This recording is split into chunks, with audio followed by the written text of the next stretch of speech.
প্রিয় দশম শ্রেণীর ছাত্রছাত্রীরা, আজকে আমি তোমাদের পর্ষদ থেকে জীবনবিজ্ঞানের যে পেজ আছে তার 311 নম্বর পেজের অর্থাৎ প্রথম পেজের যে 2 নম্বরের কোশ্চেনগুলি আছে 3 দাগের তার অ্যান্সারগুলি আলোচনা করব।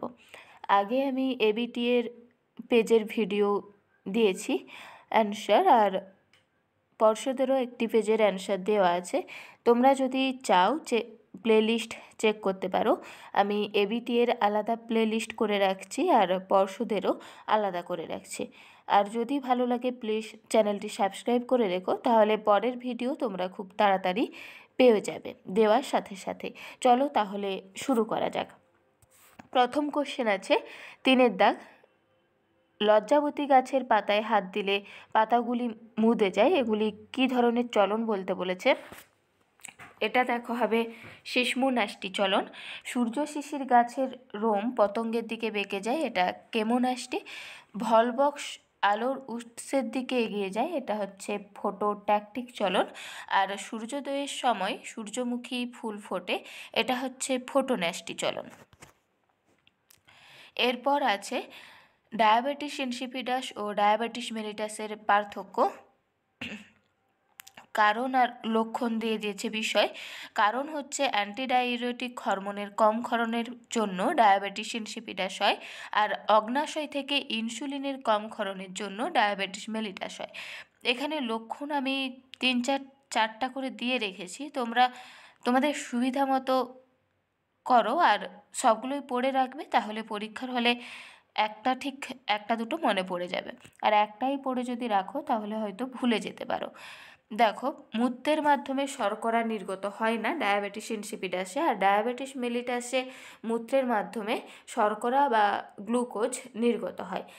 আর এর ক্ষেত্রে ডায়াবেটিস ইনসিপিডাসে গ্লুকোজের পরিমাণ স্বাভাবিক থাকে, কিন্তু মেলিটাসে গ্লুকোজের পরিমাণ বৃদ্ধি পায়। আর এর ক্ষেত্রে অত্যধিক তৃষ্ণা অনুভূতি হয়, কিন্তু ক্ষুধার বৃদ্ধি হয় না। কিন্তু ডায়াবেটিস মেলিটাসে তৃষ্ণা ও ক্ষুধা দুটোরই বৃদ্ধি ঘটে। আর 4 নম্বরে মূত্রের মাধ্যমে বেশি পরিমাণে জলের নির্গমন ঘটে, মূত্রের মাধ্যমে অতিরিক্ত জলের নির্গমন ঘটে না ডায়াবেটিস মেলিটাস। ওই গ্লুকোজের পয়েন্টটা দিবে, বাদবাকি যে কোনো একটা দিও। চলো তারপর আছে 3 দাগের কোশ্চেন, কোনটি সহজাত কোনটি অর্জিত বলেছে। প্রথমে আছে উজ্জ্বল আলোতে চোখ বন্ধ হওয়া, এটা সহজাত প্রতিবর্ত ক্রিয়া। শিশুর আবৃত্তি বলা অবশ্যই অর্জিত, কারণ আমাদের শিখতে হয়। সাঁতার কাটাও শিখতে হয়, তাই এটা অর্জিত। আর খাবারের গন্ধে মুখের মধ্যে লালাক্ষরণ, এটাও অর্জিতই হবে। এরপর আছে মানবদেহে রক্ত সংবহনতন্ত্র ও মৌলবিপাকীয় হারের ওপর থাইরক্সিন হরমোন কী প্রভাব ফেলে। রক্ত সংবহনতন্ত্রের উপর প্রভাব, থাইরক্সিনের প্রভাবে হৃদস্পন্দনের হার বেড়ে যায়, ফলে রক্তচাপ ও শ্বসনের হারও বৃদ্ধি পায়। এর প্রভাবে রক্তবাহীর প্রসারণ ঘটে ও তার মধ্যে রক্তপ্রবাহ বৃদ্ধি পায়। মৌলবিপাকীয় হারের ওপর প্রভাব, দেহের তাপ উৎপাদন ও অক্সিজেন ব্যবহার নিয়ন্ত্রণ করে থাইরক্সিন মৌল বিপাকীয় হারের হ্রাস বৃদ্ধি করে। এরপর কোশ্চেন আছে, কোষ বিভাজনের সময় ইন্টারফেজ দশা না ঘটলে কী কী সমস্যা হবে বলে তুমি মনে করো।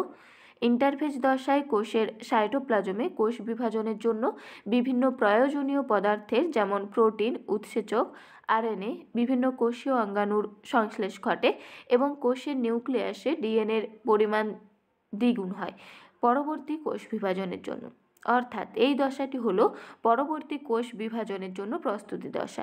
কিন্তু ইন্টারফেজ দশা যদি না ঘটে তাহলে কোষটি পরবর্তী কোষ বিভাজনের জন্য তৈরি হয় না, ফলে অনিয়ন্ত্রিত ত্রুটিপূর্ণ কোষ বিভাজন ঘটবে, যা কোষের তথা জীবের বৃদ্ধি ও বংশবিস্তারে প্রভাব ফেলবে।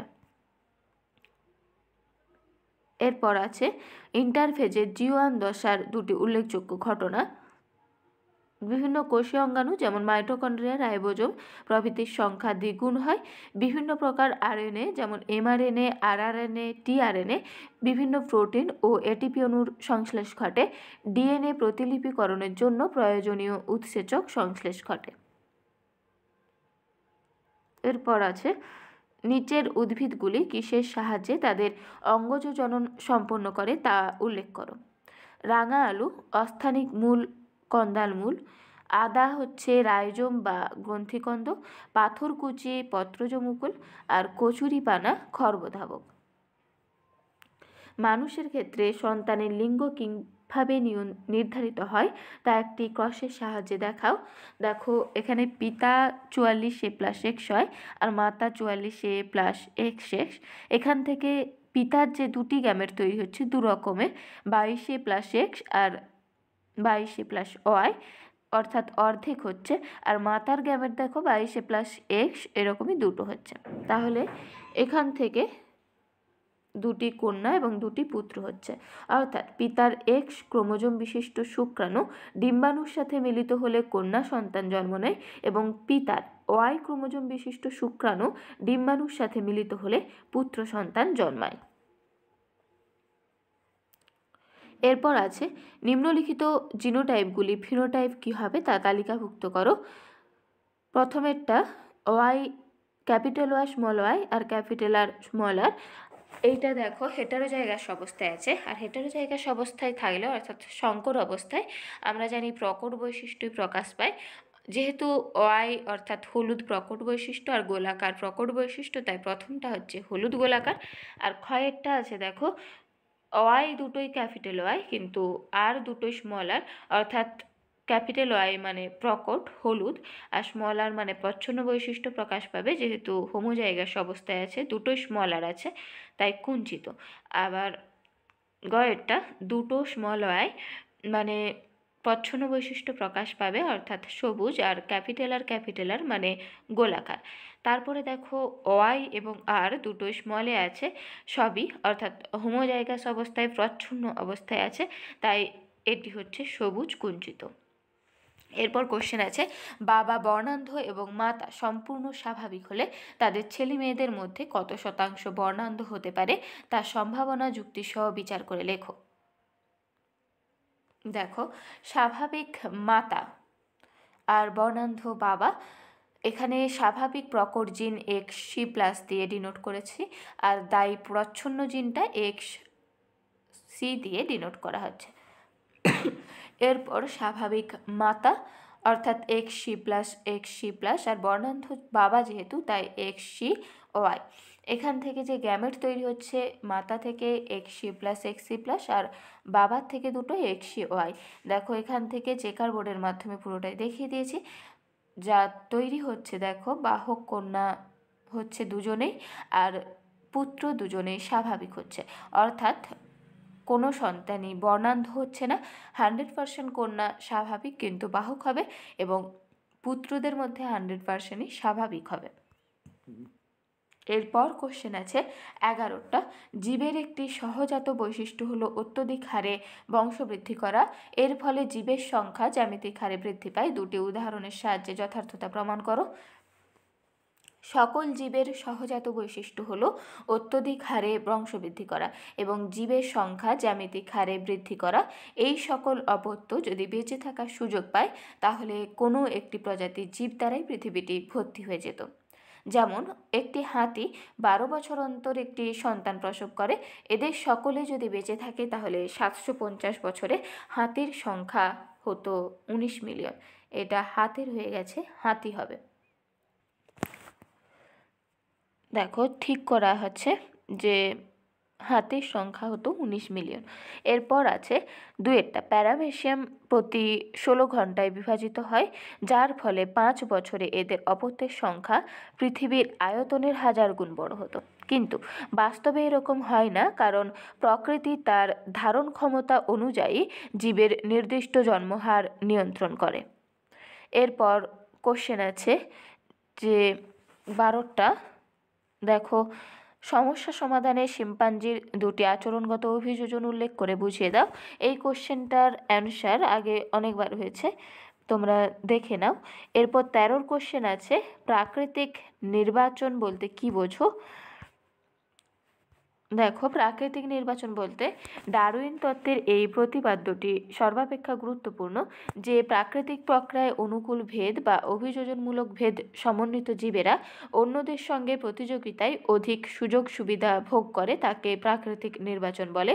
অনুকূল ভেদ সমন্বিত জীবেরা প্রকৃতি দ্বারা নির্বাচিত হলে অধিক সংখ্যায় বেঁচে থাকে এবং অধিক হারে বংশবিস্তার করে। অপরপক্ষে প্রতিকূল ভেদ সমন্বিত জীবেরা প্রকৃতি দ্বারা নির্বাচিত হয় না বলে পরাজিত সৈনিকের মতো ধীরে ধীরে অবলুপ্ত হয়ে যায়।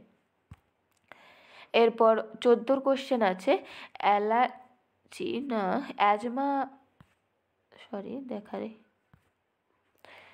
প্রদত্ত দূষণ ঘটিত সমস্যাগুলির কারণ ব্যাখ্যা করো। অ্যাজমা আর ব্রঙ্কাইটিস। দেখো, দেহে প্রশ্বাসবায়ু বা খাদ্যের মাধ্যমে অ্যালার্জেন যেমন ধুলো, কলকারখানার ধোঁয়া, ফুলের রেণু ইত্যাদি প্রবেশ করলে শ্বাসতন্ত্রের উপক্রম শাখায় অতিরিক্ত মিউকাস ক্ষরণের ফলে শ্বাসকষ্ট হয় এবং অ্যাজমা বা হাঁপানি সৃষ্টি হয়।